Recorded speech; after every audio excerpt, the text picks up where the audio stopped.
Let's travel back in time for a second. The year is 1920. The world is just picking up the pieces from a massive war, and economies are, well, a mess. And right in the middle of all this, a Scottish engineer named C.H. Douglas comes out with this book, and it's got an idea that's so radical, it basically says everything we think we know about money, power, and the economy is completely backwards. It's a wild theory, but one that, you'll see, still pops up in our conversations today. So, who really pulls the strings in our economy? Who's in charge? Is it the captains of industry, the big factory owners? Maybe it's the politicians we vote for. Or is it the powerful labor unions? I mean, these are the usual suspects, right? But Douglas came along and said, if you think it's any of them, you're not even looking in the right place. He was convinced that the true source of economic control wasn't a person or some shadowy group, but a system that's so much a part of our daily lives that we just don't see how much power it has. He argued that all the reformers of his day were basically fighting a phantom enemy. They were attacking the wrong target entirely. Yeah, so he called it chasing a phantom enemy. Douglas claimed that both sides of the big debate, the capitalists on one side, the labor movements on the other, were both fundamentally mistaken. They were locked in this epic battle over stuff like who owns the factories, while the real power was sitting somewhere else entirely. So the common view, right, it focuses on the people you can see, the factory owners, the politicians. But Douglas had this totally different perspective. He was laser-focused on the financial system. He basically followed the chain of command from the foreman on the factory floor all the way up to the chairman of the board, and he found that every single one of them answered to a higher power, finance. More specifically, the banks that control credit. And this quote from Douglas really nails it. For him, this was the whole ballgame. It didn't really matter who owned the factory. What mattered was who decided if that factory could get the money it needed to even operate. He believed that if you want real economic democracy, you have to start by democratizing the way money itself is created and distributed. Okay, so what exactly was the problem that Douglas saw?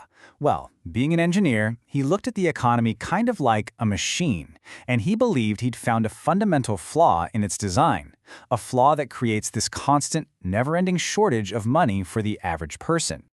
He called his diagnosis the A+B theorem.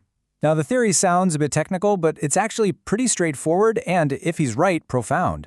It says that in our economy, the total prices of all the goods for sale will always be greater than the total purchasing power that's been paid out to people as wages and salaries to actually buy those goods. It's a built-in perpetual money gap. Let's use a really simple analogy to see how this works. Picture a little village bakery. The baker makes two kinds of payments. First, he pays his workers their wages. We'll call these payments A. Second, he has to pay other organizations for things like flour, rent for the shop, and his bank loans. Let's call those payments B.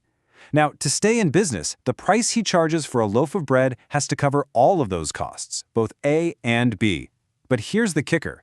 The only money that's been put into the hands of the local community to buy that bread is just payments A, the wages.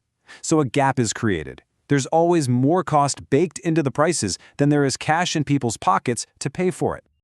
So, Douglas then takes a look at the big solutions being thrown around in his day, and he argues that all of them are just putting a bandage on the problem. They're treating the symptoms, not the root cause. It's like trying to patch a leaky bucket without ever actually fixing the hole at the bottom. For example, he dismissed nationalization, the government taking over industries. He said, look, that just swaps one manager for another. It doesn't change the flawed financial math underneath it all. And what about a capital levy, a big one-time tax on the rich? He argued that producers would just pass that new cost right along to everybody else through higher prices. Neither idea actually closes that fundamental money gap. And this brings us to his solution, and I've got to tell you, it is genuinely radical. Instead of trying to pump more money into people's pockets to chase prices that are always rising, he proposed something totally different. Attack the price itself, right at the checkout counter. This is the really provocative question at the heart of his idea, which became known as social credit. What if the price you paid for that loaf of bread was intentionally set below what it actually cost the baker to make it? I know, it sounds like a recipe for instant bankruptcy, but Douglas had a plan. He called it the just price. The idea was to tie the price of things to the nation's real wealth. The formula was basically this. You take the financial cost of an item and you multiply it by a fraction, the ratio of what the country consumes versus what it produces. Now, since a developed nation is always producing more than it's immediately consuming, it's building up infrastructure, technology, knowledge, that ratio would always be less than 1, which means prices would go down. The gap between this lower just price and the producer's actual cost would then be covered by new, debt-free money created by a national authority on behalf of the whole community. So let's just trace how this new flow of money would work. First, you have the producers. They get made whole. They receive their full costs from a national credit authority, so they're happy. Then you've got us, the consumers. We get the benefit of lower prices that actually reflect how productive our country is. And finally, the community, through this authority, bridges that price gap by issuing new credit. It's basically turning our collective wealth and capacity into real spendable purchasing power. Now, for Douglas, this wasn't just some clever economic tweak. He saw it as the key to a massive social transformation. It was a way to build a true economic democracy and finally free humanity from what he called the tyranny of work.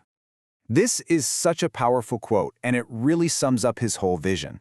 He believed that as technology and automation got better and better, requiring less human labor, everyone should get an income, but not as a wage for a job, but as a dividend, your rightful share in the nation's collective economic inheritance.